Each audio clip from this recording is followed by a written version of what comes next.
Mesdames et messieurs, bonsoir et bienvenue à cette émission spéciale où je reçois M. Salim Bouali. Il est pasteur au Centre protestant évangélique Terre des Nations à Marseille, en France. Bonsoir, pasteur. Bonsoir. Et bienvenue sur ce plateau. Merci beaucoup. Avant d'être pasteur, vous avez été sous-officier de la Légion étrangère. Dites-nous comment êtes-vous entré dans ce corps si réputé de l'armée française?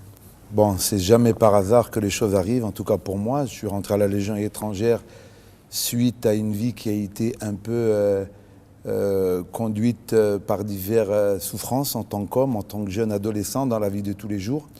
Et puis, à la suite de la perte de mes parents, je me suis retrouvé un peu dans la rue. Et puis, en rentrant dans un bar, j'ai entendu un homme qui parlait de la Légion, un régiment prestigieux, valeureux, qui regroupait toutes les nations du monde. Et bien entendu, je me suis précipité sur cet homme et je lui ai évoqué mon intéressement pour rentrer en tout cas dans cette armée. Les choses ont été très vite, de la rue à la Légion. Et c'est de par ce billet en tout cas que je suis rentré à la Légion étrangère. Et comment ça se passe? Comment ça se passe? On arrive comme tout à chacun du pays, de l'histoire qu'on a pu avoir au passé. Et puis la particularité de la Légion, c'est que lorsqu'on est engagé, on change automatiquement de nom, de prénom et de pays. Moi, à l'époque, je m'appelais Bouali Salim, c'est mon nom de mon état civil actuel. Mais quand je suis rentré à la Légion, on m'appelait Bevo Serge. Mon état civil est que je suis algérien, mais à la Légion, j'étais maltais. Donc, on change d'identité complètement, donc on change d'histoire. Et puis, j'avais 17 ans. Donc, l'autorisation parentale, pour moi, n'existait pas. On m'a pris tel que j'étais. Et puis, voilà un peu l'accès à la rentrée de la Légion étrangère. Dites-nous quelques mots sur cette Légion. Alors, cette Légion, elle a la particularité de regrouper toutes les nations du monde. À l'heure actuelle, on peut comptabiliser 200 nationalités. Quelles que soient les religions, quelles que soient les couleurs, la race de l'individu, qu'il soit algérien, burkinabé, péruvien, russe, qu'il soit israélien, marocain. En tout cas, la Légion elle a cette particularité d'attirer tout le monde. L'âge limite pour rentrer à la Légion est de 40 ans. Aucune armée, en tout cas, offre cette possibilité. La Légion regroupe à l'heure actuelle 10 000 légionnaires de toutes nationalités. Les 3 corps, bien sûr, les militaires du rang, le corps des sous-officiers et des officiers.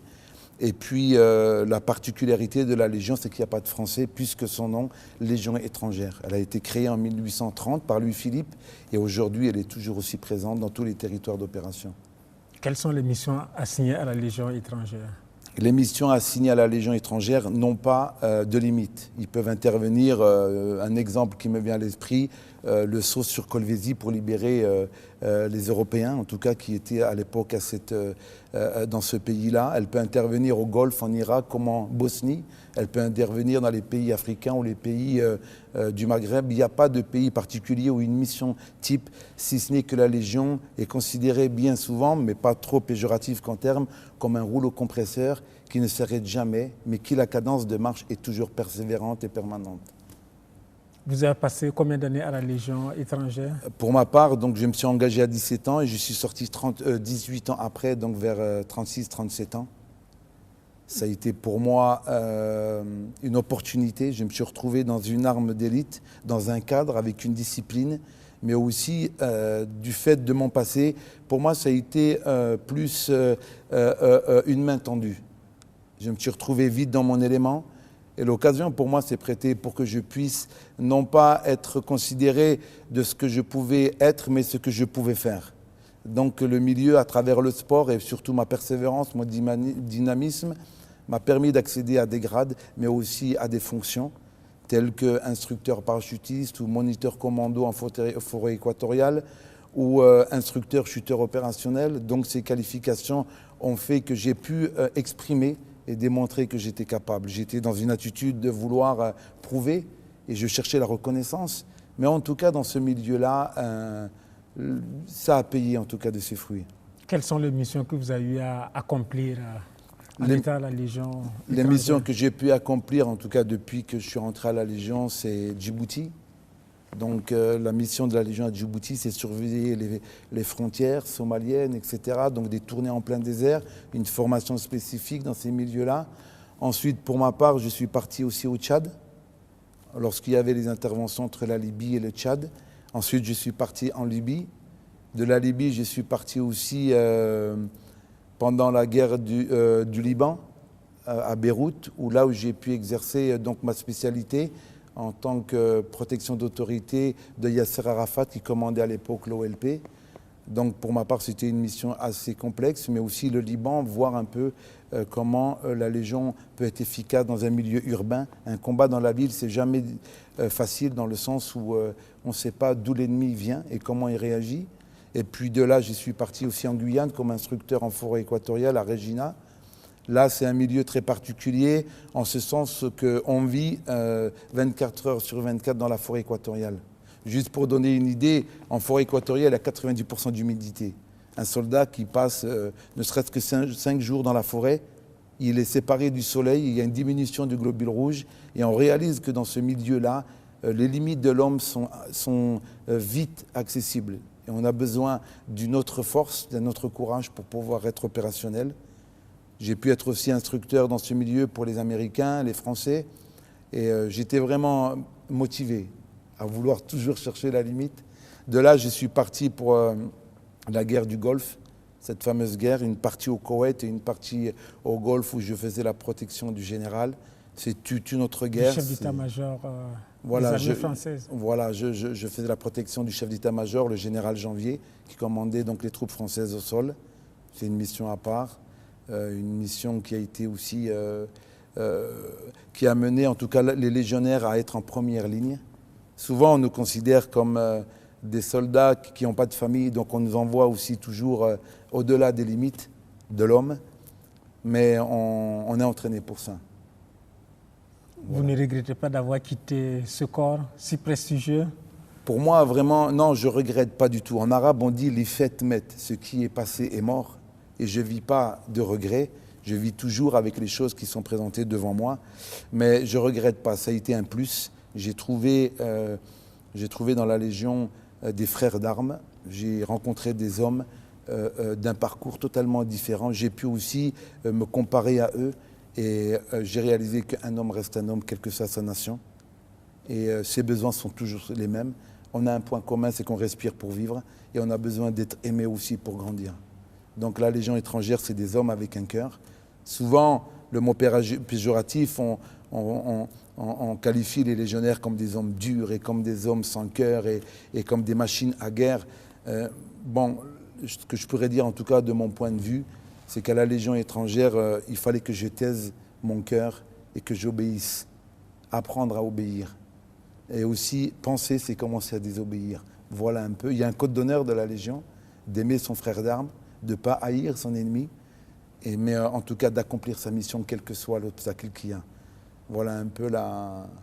Donc oui, j'ai appris la discipline, j'ai appris le respect de l'autre, la ponctualité, le respect aussi de l'autre. Je dis toujours que la Légion, elle n'abandonne jamais ses morts. Et parfois, nous, en tant qu'hommes, on tue nos blessés. Donc j'ai appris que nos morts, quel que soit l'homme, on ne le laisse jamais sur le champ de bataille. Qu'est-ce que vous avez appris d'autre dans ce corps ou acquis comme aptitude et qui vous sert aujourd'hui dans la vie? Aujourd'hui, dans ma vie de tous les jours, qu'est-ce que la Légion m'a apporté? D'abord, cette ouverture à l'autre.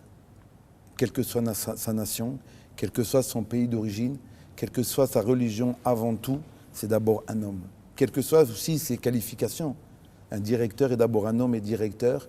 Un chômeur est d'abord un homme et ensuite un chômeur. Donc d'abord la valeur de l'homme, la dignité de l'homme doit se respecter et doit se donner.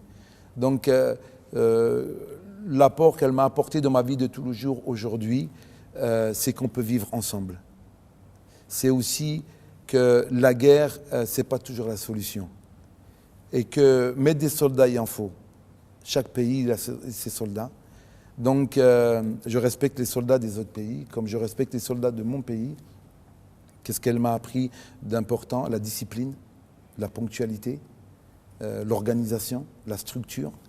Je crois que souvent, on peut être très compétent dans une branche, mais si on n'est pas discipliné, si on n'est pas organisé, si on n'est pas structuré, notre valeur, elle se perd. Pour les jeunes qui voudraient embrasser une carrière militaire, quels conseils vous avez à leur donner? quelles aptitudes ils doivent remplir? Bon, pour les jeunes qui veulent rentrer dans des institutions militaires, vous me parlez de la Légion particulièrement ou d'une manière générale? Non, pas forcément de la Légion. D'une manière générale, quelqu'un qui veut rentrer à l'armée, je pense que déjà sa motivation, elle doit être très claire. Lorsqu'on rentre à l'armée, on rentre pour être un soldat, et un soldat est appelé aussi à mourir.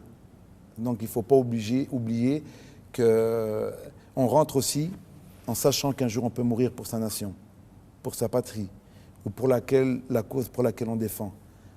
Je dis toujours, attention, on peut faire la guerre, mais jamais avec les mêmes convictions que le pays dans lequel on est envoyé.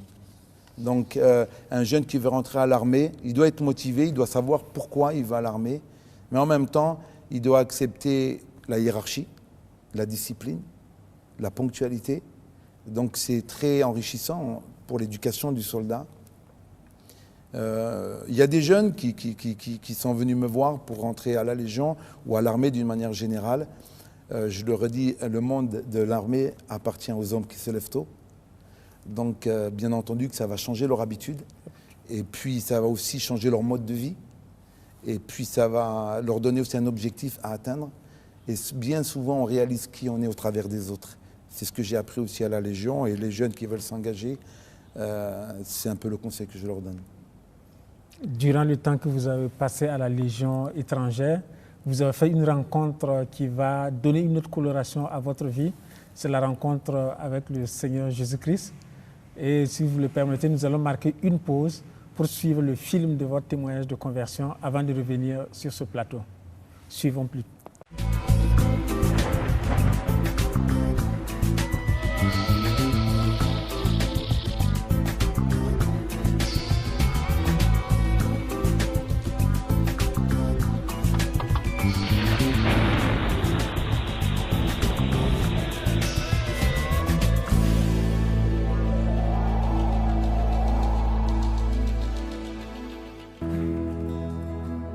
Bien, je m'appelle Salim, bonjour, salam alaikum. Bien, comment moi j'ai personnellement rencontré le Seigneur Jésus? En fait, mon passé, c'est aussi le début de ma conversion. Du fait que je suis né dans une famille algérienne, musulmane, pratiquante. Et puis, c'est un grand drame, en tout cas dans ma vie, qui a commencé que les choses ont pris une grande importance. J'ai perdu mon père et ma mère le même jour, la même nuit, en allant en vacances en Algérie. Je suis chaoui de Khenchla, et la mort de mes parents a été une catastrophe pour moi, un drame. J'ai vécu donc dans un orphelinat pendant des années, et c'est dans cet orphelinat que j'ai compris que la solution de l'homme ne pouvait pas répondre à mon problème. Puisque les gens, les éducateurs spécialisés, les assistantes sociales, les psychologues, essayaient de donner une réponse à mon problème, et je me suis aperçu qu'en fait, ils vivaient exactement le même problème que moi, et donc ils ne pouvaient pas avoir la réponse. Il y a aussi ce grand problème, c'est que moi, Salim, comme ma couleur de peau, ma culture, ma position en tant qu'Algérien, je l'ai découvert aux yeux de celui qui était différent de moi. C'est-à-dire aux yeux de l'Occident, j'ai compris que le fait de s'appeler Salim pouvait parfois avoir des portes fermées ou des portes ouvertes. En fait, le fait de s'appeler Salim et d'avoir une culture maghrébine, une nationalité différente de celui qui est différent de moi, m'amenait à vivre des choses différentes. Et ça m'a mis une haine en moi, une amertume en moi. À la recherche d'un père, je trouvais plus d'obstacles dans ma vie d'enfant et d'adolescent. Et puis très vite, j'ai rencontré un homme qui m'a parlé de la Légion étrangère. Et la particularité de cette Légion qui regroupe 10 000 hommes, c'est qu'il y a toutes les nationalités. Et je me suis retrouvé très vite dans un endroit où je me sentais très bien. L'important, c'est que j'ai changé de nom, de prénom, de pays. Un monde nouveau s'ouvrait à moi. Une possibilité de pouvoir m'affirmer, de pouvoir être quelqu'un et être reconnu non pas pour ce que j'étais, mais pour ce que j'étais capable de faire. Et puis, à travers la Légion, je suis devenu un soldat à part entière, considéré de ses chefs, soutenu par ses subalternes. J'ai fait des opérations qui m'ont amené à découvrir le monde. Djibouti, la Libye, le Tchad, le Liban en particulier, lors du massacre de Sabra et Shatila. Et la première grande mission qui a été pour moi, c'était avec Yasser Arafat, où j'ai fait la protection de Yasser Arafat. J'ai trouvé un homme qui commandait l'OLP à l'époque, un leader comme ça, palestinien. Je voulais m'identifier à lui. Moi, en tant qu'Algérien, je voulais être un homme fort. Avec ma religion musulmane, je pensais être quelqu'un de capable. Et puis très vite, les choses faisant, je suis parti à la guerre du Golfe. Et mon premier contact avec l'évangile, c'est lorsque je faisais la protection du général Janvier. Il y avait un homme, un Espagnol, il était chrétien de nom Et aussi par son témoignage, jamais il m'a parlé de Jésus. Mais son comportement m'a beaucoup bousculé. Et un midi, alors qu'on devait manger le repas, cet homme s'est abstenu de manger. Et en tant que commandant, je lui ai dit quel est le motif de son refus de manger avec nous. Il m'a dit qu'il jeûnait, qu'il priait pour que Dieu nous préserve de la mort. Et cette parole, elle m'avait subjugué. Toute la nuit, ça m'a travaillé. Je suis parti en hélicoptère avec le général Janvier. Et là, un missile irakien, il est venu s'abattre sur l'hélicoptère. Et puis, l'hélicoptère n'a pas été touché. On s'est posé en catastrophe donc, sur le territoire. Et puis, c'est la première fois où j'ai vu que la prière d'un homme sur la terre, elle a été exaucée par un Dieu vivant. Ma foi faisant, j'étais interpellé par cet homme-là. En fait, je réalisais que sa présence à mes côtés m'apportait la paix. Son comportement, pour moi, était exemplaire. Je suis rentré en France, j'ai fini la Légion et je devais partir comme mercenaire à Sierra Leone. Et là, je tombe en contact d'un couple chrétien, des gens qui vivaient leur foi. C'était très difficile pour moi d'accepter leur foi. Parce que leur point central, en tout cas, de leur vie, c'était Jésus. Et moi, je n'aimais pas Jésus. Un, parce que c'était un sauveur pour l'Occident et pas pour moi. Et deux, parce qu'il était juif. Et personnellement, pour être vrai avec vous, j'avais un grand problème avec Israël. Et je ne voulais pas que mon sauveur soit un juif. Moi, j'aurais préféré qu'il s'appelle Mohamed, ou la Slimane, ou la Salim. Mais Jésus, sauveur, en tant que juif, c'était très difficile. On m'a invité à l'église.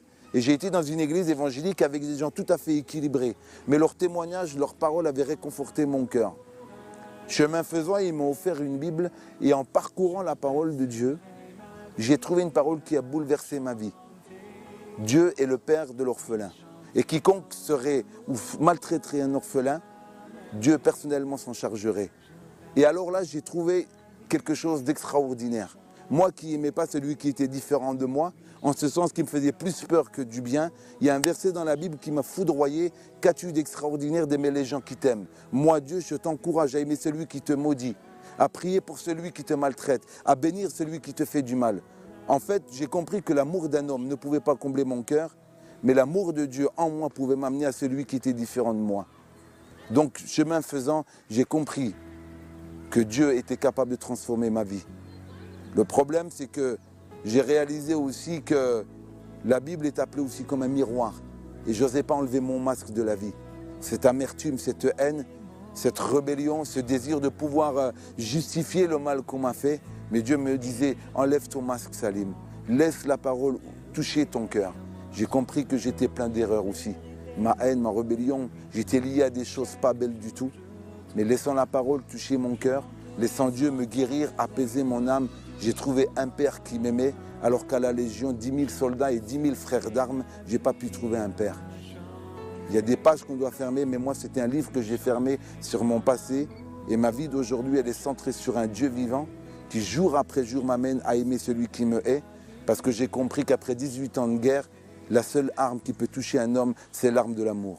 À vrai dire, très vite, quand je me suis converti, je me suis retrouvé comme animateur, éducateur dans un quartier où il y avait 90% de Maghrébins, pratiquants pour un grand nombre. Et je pensais qu'en tant qu'homme, je pouvais apporter quelque chose par mon expérience de la vie à cette jeunesse. Et aux yeux en tout cas, à leurs yeux à eux, je partais avec un point en moins, c'est que j'étais maghrébin et chrétien. Et ces choses, elles ne peuvent pas aller ensemble.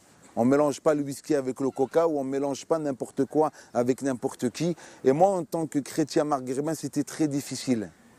Le mot mécréant se répétait jour après jour. Et j'avais un conflit en moi. J'avoue que parfois, je voulais retourner dans ma religion. C'était tellement plus facile pour moi d'être aimé par ceux qui me ressemblent. Mais ma relation avec ce Dieu vivant, elle a bousculé ma vie et je devais m'afficher avec amour et avec sagesse devant tous ces jeunes de quartier. Je me souviens que l'opposition que j'avais, c'est qu'on t'accepte, Salim, mais l'erreur, c'est que tu n'es pas dans le droit chemin. On t'accepte en tant que maghrébin, mais l'erreur en toi, Salim, c'est que tu confesses un Dieu qui est étranger à nous. Et bien sûr, ça m'a bousculé, bien sûr, ça m'a interpellé. Est-ce que je dois tout changer ? Ma culture, mon nom, pour être accepté par un Occident chrétien? C'est vrai que mes débuts ont été très difficiles. Mais jour après jour, pas à pas, en cherchant la parole, j'ai été très converti et très réconforté par Dieu. Où il me disait, ne crains rien, je suis avec toi tous les jours. Ce Père qui aime m'a donné la capacité de voir à travers les autres ce que Dieu voulait voir. C'est-à-dire les aimer tels que, même si j'étais un mécréant à leurs yeux. Aux yeux de Dieu, j'étais un homme qui était aimé de Dieu. J'ai essayé de changer d'attitude pour être aimé des autres qui étaient différents de moi. J'ai changé de nom à la Légion parce que, avec un changement de nom et d'identité, on devient un nouveau légionnaire dans une nouvelle vie. Et en tant que chrétien, j'avoue avec souffrance que j'en ai pleuré parce que je ne comprenais pas trop ce christianisme occidental. Pour certains, ou est-ce que moi, Salim, algérien, je pouvais m'afficher en tant que chrétien tel que j'étais avec mon arrière-plan maghrébin? Ça a été une lutte sur un long temps, pour ne pas dire 1 an, 2 ans. كيف نعمل يا ربي انت تحبني والاخرين كيف يحبوني اصلي واش نعمل به. Et la question, je t'aime tel que tu es avec ton passé. J'ai le droit de m'appeler Salim. Je n'ai pas le droit de refuser d'accepter mes parents, la vie de mes parents, ma culture, cette nostalgie maghrébine, cette hospitalité maghrébine. Est-ce que je peux prier en arabe? C'est une question que je me suis posée. Est-ce que je peux manger un couscous avec quelqu'un qui est musulman dans un quartier musulman? Ou est-ce que alors je coupe tout et je m'appelle Robert et c'est fini pour moi? C'est vrai que ça a été un long combat. Mais j'ai compris aussi par l'expérience, par les témoignages des frères et des sœurs d'arrière-plan maghrébine, on peut s'appeler Salim et être chrétien à part entière, algérien, marocain, égyptien ou jordanien, ça n'a rien à voir. Personnellement, l'appel que j'ai, bien entendu, c'est de, comme tout chrétien converti, c'est de partager la bonne nouvelle à quiconque, sans distinction. J'ai pas de problème de ce côté-là, mais j'ai aussi cette particularité qui crie dans mon cœur, c'est aussi de l'apporter au monde musulman. Étant orphelin de père et de mère, en fait, le vrai orphelin, c'est pas tant Salim. Le vrai orphelin, c'est celui qui n'a pas contact avec son père. Ce Dieu qu'on peut appeler père, nulle part, dans aucun autre livre, on peut appeler Dieu père. Qui s'appelle Salim ou qui s'appelle Christian. Mon désir à moi, c'est de lui dire que tu es orphelin, tant que tu ne reconnais pas que Dieu est ton père. Voilà en tout cas ce que j'ai à cœur. Père de grâce et d'amour, je bénis ton nom pour l'endroit où je suis dans ce pays de la France, mais aussi pour tous ceux qui sont orphelins dans ce monde. Seigneur, tu m'as donné et tu m'as fait grâce de pouvoir te rencontrer en tant que Père. Nul autre n'est semblable à toi. Je te bénis, Père, de ce que tu vas faire à travers tous ceux qui confessent que Jésus-Christ est Sauveur. Dans le nom de Jésus. Amen. Ta vérité me réjouit. Chaque jour je te bénis.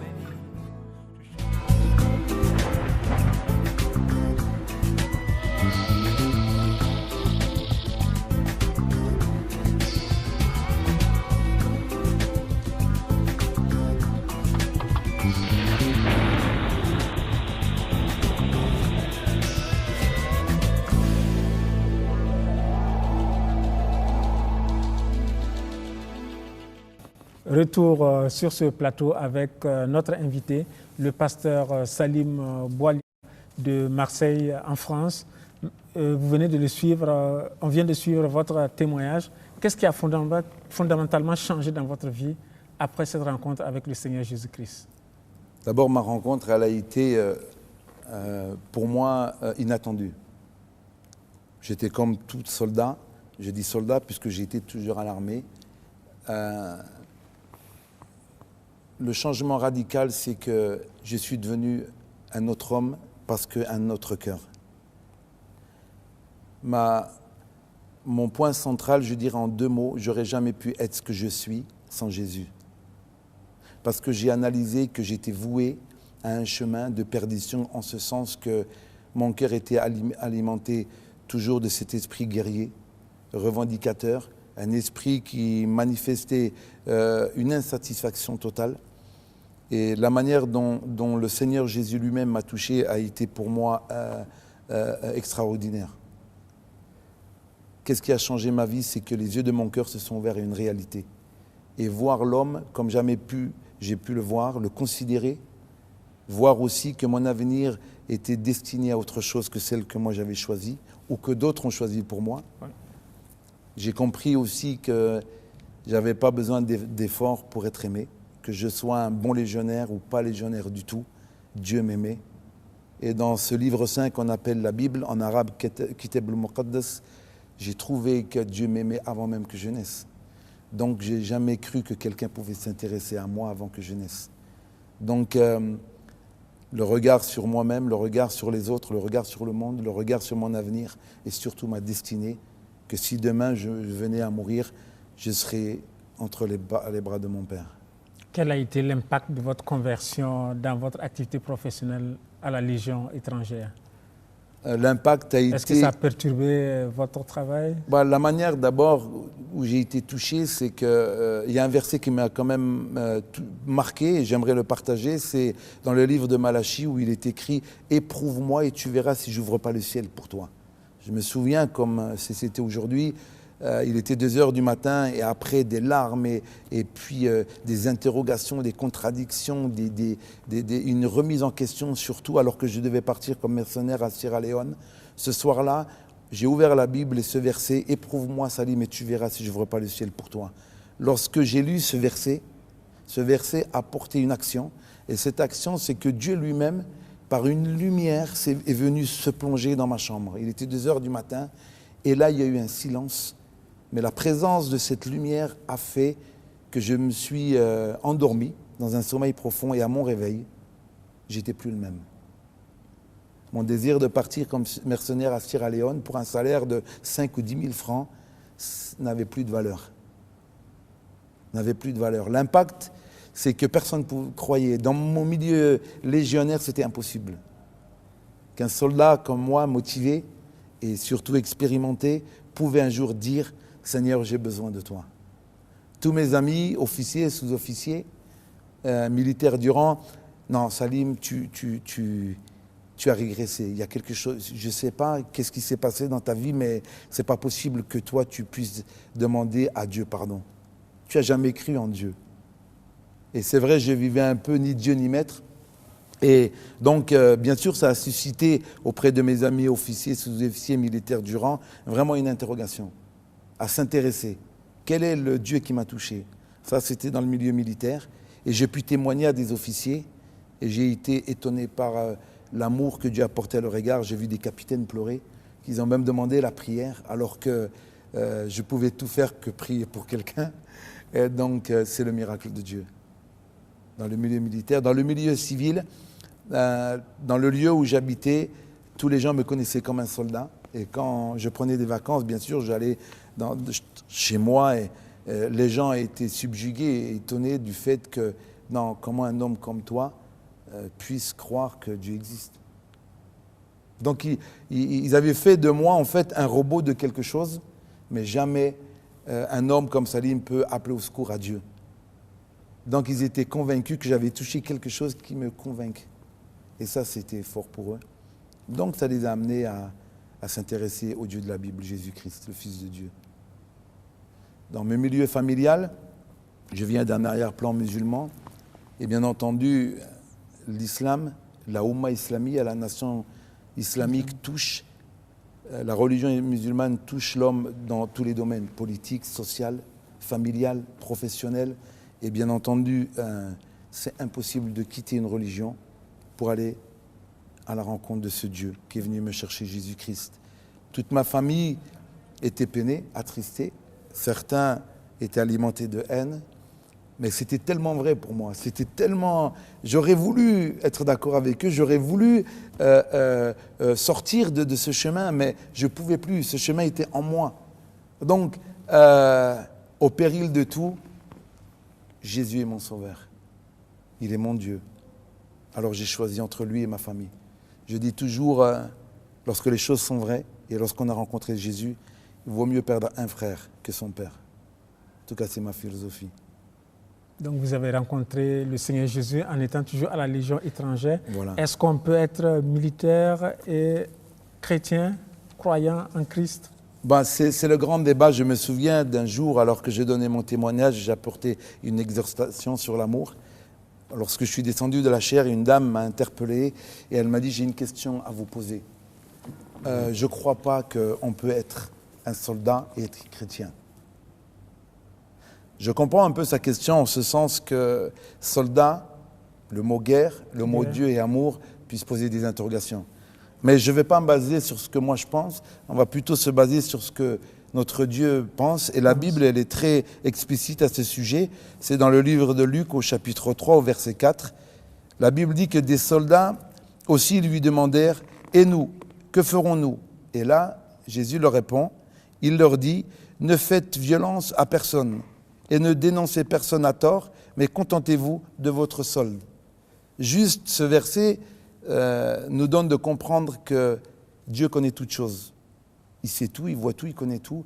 Et il sait que cet homme est un soldat. Et il sait que ce soldat porte des armes. Et il sait que ce soldat a une mission, c'est de protéger les gens de son pays.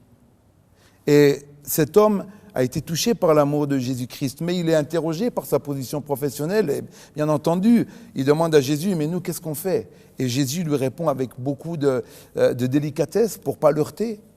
Sous-entendu, ton métier, ce n'est pas le problème. Mais fais ton métier avec respect. N'abuse pas de ta profession et n'utilise pas ce métier pour des fins personnelles. Aussi, on nous parle des caractéristiques du soldat dans le livre de Timothée, chapitre 2, versets 1-3, où on parle des hommes fidèles, des hommes capables, mais aussi des hommes qui doivent souffrir comme des bons soldats. Ce bon soldat, il est toujours mentionné dans la Bible parce que Dieu aussi se présente comme le chef des armées.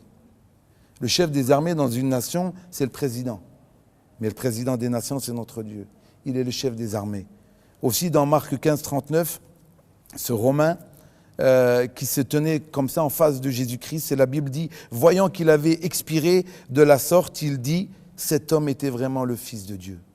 C'est ce qu'un peu j'ai vécu moi personnellement, ce Jésus-Christ est le Fils de Dieu, Dieu homme sur la terre qui se révèle à moi. Et je terminerai aussi par ce centenier romain qui crie à Jésus pour la guérison de son fils. Et il dit, comme Jésus était entré dans Capernaum, un centenier l'abordait et le supplia, disant, Seigneur, mon serviteur, mon fils, mon garçon est couché à la maison, il est paralysé et il est violemment tourmenté. Et là, un officier, c'est un soldat qui commande, un soldat qui a été instruit. Il est plus que conscient que tout autre soldat en ce sens qu'il a formé des hommes et qu'il va les envoyer à la guerre. Et cet homme, il arrive devant Jésus-Christ et il réalise qu'il a besoin de Jésus. Parce que son fils était malade, parce que son fils était tourmenté. Dieu prend acte des soldats, mais il leur donne aussi les conduites à tenir. Donc, ce n'est pas incompatible du tout d'être soldat dans le sens professionnel et d'être chrétien en tant qu'enfant de Dieu et serviteur de Dieu. Sinon, ça reviendrait à dire qu'il faut mettre des soldats sans armes, mais ce n'est plus un soldat. Ouais. Un soldat qui n'est pas soldat et qui a des armes, ça devient un meurtrier, un gangster. Un soldat fait partie d'une institution, d'un pays, donc il a une mission. Il n'y a pas de... C'est compatible. Donc vous voulez dire le soldat chrétien peut aller à la guerre? Le soldat chrétien peut aller à la guerre. D'ailleurs, juste pour tracer, à la guerre du Golfe, par exemple, il y avait des milliers de chrétiens qui étaient soldats et qui ont témoigné aux Afghans, qui témoignent aux Irakiens, qui témoignent aux Koweïtiens, qui témoignent aux Libanais, qui témoignent aux Libyens. Et combien d'hommes de religion musulmane dans les différents pays que je viens de citer ont rencontré la personne de Jésus-Christ. Moi, j'ai rencontré Jésus pendant la guerre du Golfe. C'est un chrétien qui m'a parlé de Jésus, alors que je partais en mission. Et j'ai pris, dans l'hélicoptère dans lequel j'étais avec le général, 2 missiles irakiens sur l'hélicoptère. La prière d'un homme sur la terre a été exaucée par un Dieu vivant. C'est ce Dieu-là qui a tenu l'hélicoptère pour pas que je meure. Donc, plus que jamais, il a été présent sur le territoire où il y avait la guerre. Votre foi en Christ, vous tentez de la communiquer aux autres à travers une église, le Centre protestant évangélique de Marseille, terre des nations. Présentez-nous un peu cette église. Alors la naissance d'abord de cette église, elle est venue petit à petit. Je ne crois pas aux choses qui arrivent d'un coup et d'une manière complète. Mais je crois plutôt aux petites choses qui grandissent petit à petit. Même dans les défauts, même dans les échecs, même dans les moments de doute, la graine, elle commence et elle continue son histoire. Le Centre protestant évangélique Terre des Nations est né par le fait qu'un jour, ce que j'ai vécu à la Légion avec toutes ces nationalités, et j'ai compris que Jésus-Christ et Dieu lui-même étaient le Père des nations, il me devait de partager ce que j'ai reçu à toutes les nations, dans cette image de la Légion. Et donc, après plusieurs années, les chemins faisant, l'appel de Dieu, mais aussi le passage à la pratique. Je suis maintenant donc sur la ville de Marseille, l'endroit où en tout cas le Seigneur m'a mis à cœur, est née cette église qui s'appelle Centre protestant évangélique Terre des Nations, où l'évangile est annoncé à toutes les nations. Sa particularité, par le fait de mon arrière-plan musulman. Elle a un département, Alliance chrétienne des Nord-Africains, où on apporte l'évangile au monde musulman.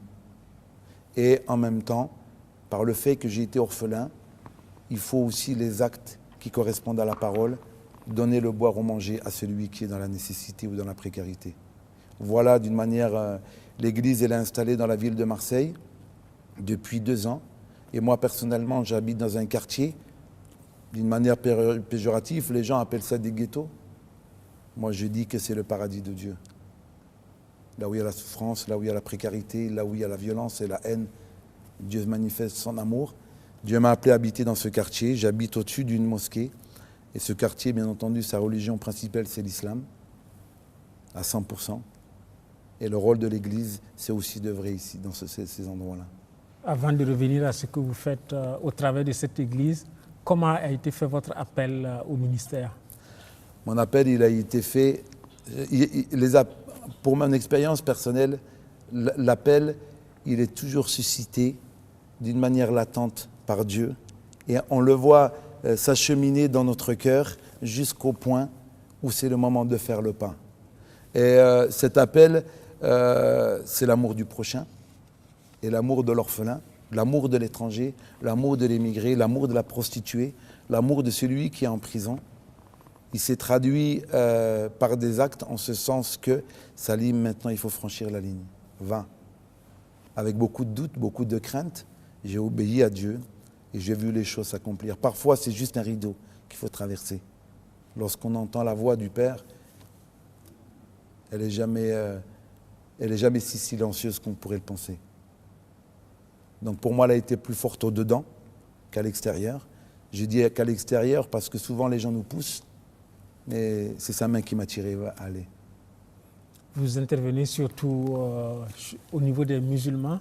Pourquoi vous vous intéressez particulièrement à ce groupe? L'Église de Christ, elle s'intéresse à toutes les nations. Et la particularité de notre Église avec ce département, on travaille sur le monde musulman et aussi sur le monde juif. Parce que dans la vie d'un homme ou d'une femme qui avait pour religion l'islam, c'est toujours un miracle de passer de l'islam à Christ.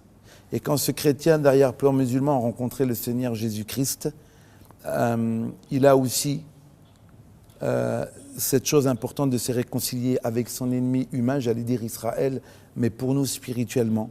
Le musulman, quand il devient chrétien, il doit aimer son ennemi qu'il avait avant. Donc, on travaille dans le milieu musulman, mais aussi dans le milieu juif. Et pourquoi? Parce que c'est mon histoire aussi. Et Dieu a utilisé mon histoire pour annoncer la bonne nouvelle aux musulmans. L'islam, par exemple, en France, pour parler de chiffres, la population française, elle est de 60 millions. L'islam est à peu près, avoisine les 6 millions. L'islam grandit de plus en plus. La religion musulmane grandit. Et dans mon chemin chrétien, j'ai réalisé qu'on parlait de l'islam d'une manière peut-être non justifiée. L'ignorance de l'islam, la méconnaissance de l'islam a porté souvent les chrétiens à avoir peur. Mais derrière cette religion, il y a des hommes qui sont victimes justement de cette religion. Et je regardais aussi aux alentours le pourcentage de chrétiens d'arrière-plan musulman dans les églises, particulièrement en France, est très peu. Je dirais par exemple, dans la ville où je suis, peut-être il y a 100 chrétiens d'arrière-plan musulman sur une ville comme Marseille. Donc ça veut dire que le chiffre est faible. La méconnaissance de cette religion et de ces gens qui sont musulmans, bien entendu, pour moi, a éveillé une compassion. Je comprends mieux aujourd'hui quand Jésus dit, lorsqu'il était devant la foule, j'étais ému de compassion. Et quand je vois ces jeunes, quand je vois ces quartiers, quand je vois cette population musulmane, mon seul cri, si vous saviez comment Dieu vous aime, vous ne resterez pas dans cette attitude jusqu'au point de mourir, parce qu'il est mort pour vous. Quand je vois mes sœurs, je dis mes sœurs musulmanes, culturellement parlant, avec la burqa ou le tchador, vous êtes si belles qu'il faut vous dévoiler aujourd'hui. La lumière brille sur vous. Et bien entendu, pour moi, c'est très fort dans mon cœur. Je profite de cette occasion qui m'est donnée, à travers cette émission, de parler à tous mes frères, pasteurs, et à mes sœurs, que le musulman est victime de l'islam et il a besoin de l'amour de Christ. C'est un homme que vous avez devant vous, non pas un animal. Voilà un peu la... Est-ce qu'il y a une façon particulière de leur apporter le message de Christ? J'apprécie votre question et je dirais, est-ce que Jésus nous a enseigné l'amour, la théologie de l'amour? Je suis un peu touché lorsque j'entends cette question. Souvent, on a voulu écrire des grands livres sur l'amour. Souvent, on a poussé les gens à faire des études sur l'amour. Souvent, on nous a amenés à vouloir déchiffrer des codes de l'amour. Et pour avoir été souvent peiné avec cette question-là, comment on peut parler aux musulmans? Et j'ai dit, vous savez, ce qui vous sépare, vous chrétiens, pour parler à un musulman, c'est vos livres, c'est votre intellectuel, c'est votre recherche scientifique, votre recherche théologique. C'est ça votre ennemi. Quand Jésus ne connaissait rien à l'islam, ce n'était pas son problème. Jésus connaissait les brebis qui étaient abattues et sans berger. Pour répondre directement à votre question, ce que les chrétiens ont besoin pour toucher les musulmans, c'est l'amour du Père, l'amour de Jésus-Christ, répandu dans nos cœurs par son esprit.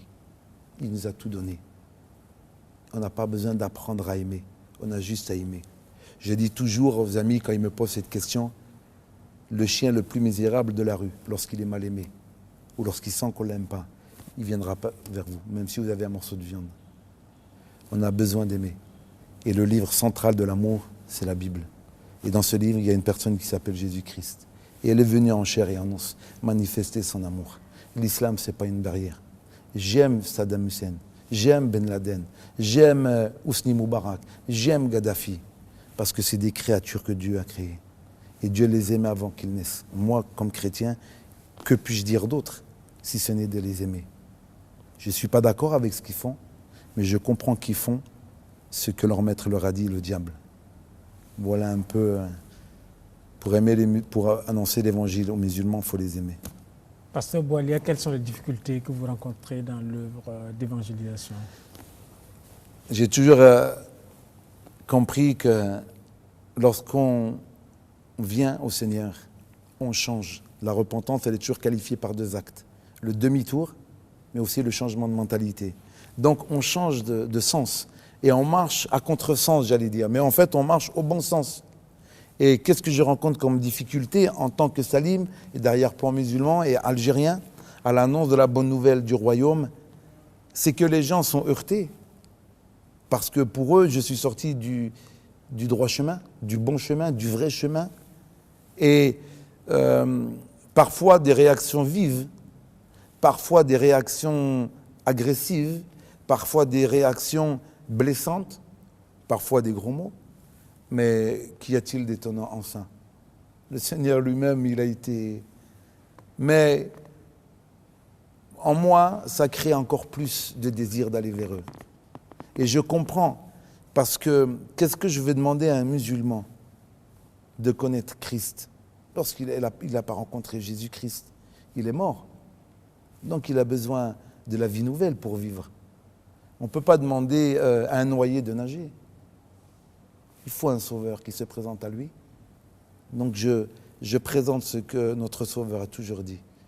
Allez vers ceux qui ne me connaissent pas. La persécution, je la qualifierai dans le livre de Matthieu où il dit, vous avez entendu qu'il a été dit, tu aimeras ton prochain et tu haïras ton ennemi. J'étais comme ça. J'aimais juste les gens qui m'aiment. Mais ensuite, voilà ce que Jésus dit. Je vous ai dit, aimez vos ennemis, bénissez ceux qui vous maudissent, faites du bien à ceux qui vous haïssent, priez pour ceux qui vous maltraitent. Alors vous serez fils de votre Père qui est dans les cieux. Il fait lever son soleil sur les bons et sur les méchants. En effet, si vous saluez ceux qui vous saluent, si vous aimez ceux qui vous aiment, quelle promesse! Il n'y a rien d'extraordinaire d'aimer un Algérien parce que je suis Algérien ou de tendre un verre d'eau à un confrère légionnaire parce que je suis légionnaire. L'amour de Dieu, elle est vers ceux qui ne nous aiment pas, ceux qui ne nous acceptent pas. Ce message, il est vraiment pour moi, j'aime les musulmans parce que Dieu les aime. Le Dieu de la Bible et le Dieu du Coran, certes, il est différent, parce que le Dieu de la Bible a tellement aimé le monde qu'il a donné son Fils. Mais dans le Coran, on peut arriver à Christ. C'est écrit dans la Bible que Jésus-Christ, il est le Verbe vivant. Kalamat Allah, le Verbe vivant. Et dans la Bible, dans le Coran, c'était écrit, voyez les gens du livre, ils ont le Verbe vivant. On peut, nous, en tant que... J'aime pas trop le mot chrétien, parfois on peut être chrétien de nom, mais là, je réalise que le Coran a copié la Bible, certes, mais Dieu, parfois, a permis certaines choses. Le Verbe vivant se conjugue toujours au présent. Ils ont le Dieu du présent et d'aujourd'hui et de toute éternité dans le Coran. Donc à tous les amis musulmans qui n'ont pas l'assurance de son salut, je n'avais pas l'assurance de mon salut en tant que musulman. Aujourd'hui, le musulman, il peut rencontrer Christ et avoir l'assurance du salut, elle se donne sur la terre, pas dans le ciel. Voilà ce que dans le cadre de votre ministère, vous intervenez particulièrement dans les banlieues, des quartiers réputés très difficiles. Comment vous vous prenez? Alors, c'est vrai que je suis arrivé dans ce quartier, toujours par cet amour que Dieu a mis dans mon cœur. Et quand je suis arrivé dans ce quartier, comment je me prends? Je ne suis pas dans un zoo où il y a des animaux. Je suis dans un quartier, peut-être qu'on appelle ghetto, mais je suis dans un quartier qui est animé par des hommes vivants, par des âmes, des femmes, des pères, des petits-enfants, des petites filles, des bébés, des mamans meurtries, des familles cassées par la vie, mais aussi où le mal aussi est rentré, la drogue, l'alcool, la prostitution, l'inceste. Comment je me prends, si je devais faire court, par l'amour que Dieu a mis dans mon cœur. Ma première année dans ce quartier n'a pas été dire vous êtes hors du chemin et vous les musulmans vous êtes perdus et on ne peut rien faire avec vous et les hommes à la grande barbe et là-bas et vous de toute façon vous êtes dans la paix. Non, je n'ai pas pu me prendre comme ça et Dieu n'a pas permis. La première année pour moi c'était d'être patient, de prier et de les aimer comme Dieu les a aimés. Apprends Salim à les écouter. Apprends à rentrer dans leur vie sociale active. Partage le pain avec eux. Écoute-les. Sois pas surpris. Le voleur vole, le drogué se drogue, l'ivrogne boit, la prostituée se prostitue. Moi, en tant qu'enfant de Dieu, j'annonce l'amour. Qu'est-ce qu'on peut demander à un autre voleur de voler? Un voleur qui ne vole plus, il devient menteur. Donc, comment je me prends en les aimant, en étant patient avec eux et surtout en gagnant leur confiance par des vrais actes. Ils viennent à la maison, on peut partager un morceau de pain, on peut parler que du Coran, on peut juste écouter quelqu'un qui est sorti de prison et qui a la haine contre la société, on peut écouter une maman qui a été abandonnée, on peut écouter une petite fille qui a subi un inceste, petit à petit, sans juger, sans prendre parti, mais être là juste à écouter. Et j'ai fait ça avec les frères et sœurs de notre église, et ça a porté ses fruits. Les gens nous ont considérés, les gens ont vu qu'on les aimait et qu'on ne les jugeait pas, et donc l'évangile a pu être annoncé à ce temps-là. Les cœurs ont été préparés en tout cas pour ça. Vous êtes algérienne d'origine, vous l'avez dit. Quels sont les rapports que vous entretenez avec votre pays? Est-ce que vous avez des projets d'évangélisation, par exemple, pour l'Algérie? L'Algérie, c'est mon pays, c'est mon histoire. Ouais. C'est là-bas où mon papa, ma maman sont issus. Et bien entendu, comment un Burkinabé n'annonce pas l'évangile à son pays? Pour moi, c'est inconcevable. C'est incroyable. C'est impossible. Même s'il est aux États-Unis, même s'il est en Guyane, même s'il est en Côte d'Ivoire, un Burkinabé doit annoncer l'évangile à son pays, de différentes formes. Pour moi, l'Algérie, bien entendu, j'ai confessé cette parole que l'Algérie appartient à Jésus-Christ. Et bien entendu, comme tous les pays où Christ n'est pas Seigneur, donc il n'y a pas de banque d'amour en Algérie. Donc tous les Algériens, ils sont loin de la vérité en ce sens qu'ils n'ont pas rencontré Christ. Aujourd'hui, l'Algérie totalise, mais je reste très prudent sur les chiffres, plus que 10 ou 15 000, mais je reste très prudent. Mais en tout cas, c'est un peu dans ce cadre-là. Je suis plus ciblé en Algérie, dans la région dont je suis issu. Moi, je suis Chaoui, berbère. Les Chaouis berbères, c'est une tribu qui ne sont pas arabes. C'est des Chaouis, c'est des berbères. Et à l'époque de Saint-Augustin, cet endroit était chrétien. J'annonce l'évangile de la manière la plus simple. Bien sûr, ça choque ma famille, mais en même temps, ça les interroge. Parce qu'ils voient que des moutons, ils en ont tué, des rites, ils en ont fait, des confessions, ils en ont fait, mais la paix et la joie, ils ne l'ont pas, et l'assurance de salut non plus.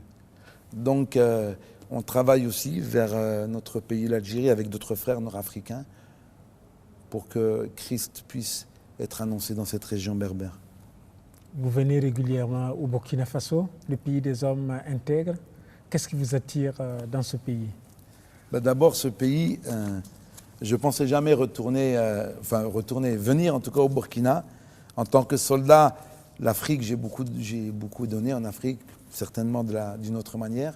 Mais je suis venu d'abord, si vous le permettez, la première fois au Burkina avec un pasteur qui s'appelle le pasteur Aimé Blanc, qui a été le pasteur du pasteur Philippe Mamadou Karambéry, donc qui est le responsable du centre.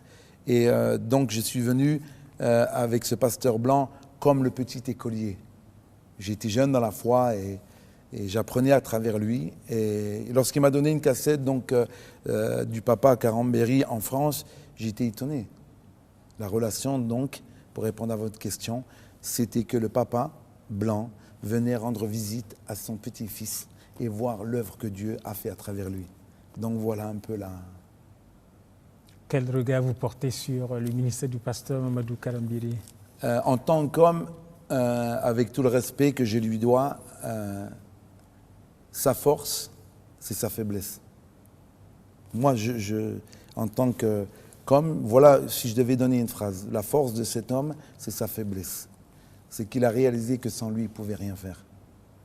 Et il a découvert quelque chose, je pense, que peu ont découvert, c'est que l'amour n'attend jamais rien, elle se donne.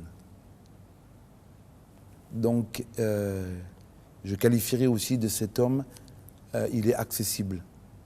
Il peut être avec des grands hommes de Dieu, mais il peut être aussi avec des petits. Et il est toujours attentionné, il est toujours à l'écoute, et il donne toujours les conseils de valeur aux petits comme aux grands, aux hommes comme aux femmes. Donc, si je devais parler de cet homme, sa force et sa faiblesse.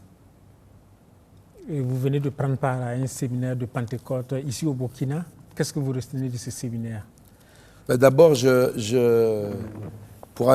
pour être venu plusieurs fois au Burkina, je dirais, avec tout le respect que je dois à mes frères et sœurs chrétiennes, les brebis vont là où l'herbe est fraîche. Et je dirais que peut-être les brebis du centre ne réalisent pas la fraîcheur de l'herbe que Dieu leur donne. Je fais une parenthèse parce que souvent quand on a les mets succulents, on oublie. Pour moi qui viens de France et qui a soif d'une dimension spirituelle, d'une profondeur, ce séminaire a apporté une réalité dans un pas en avant.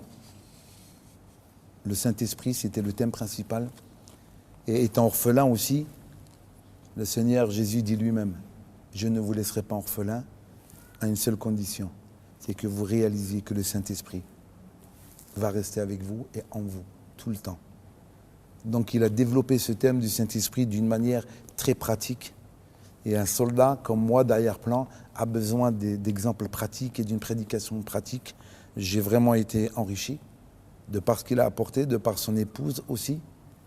Et j'ai vu dans ma vie personnelle un pas en avant. Je me suis retrouvé limité dans l'appel que Dieu a posé sur ma vie face à l'islam.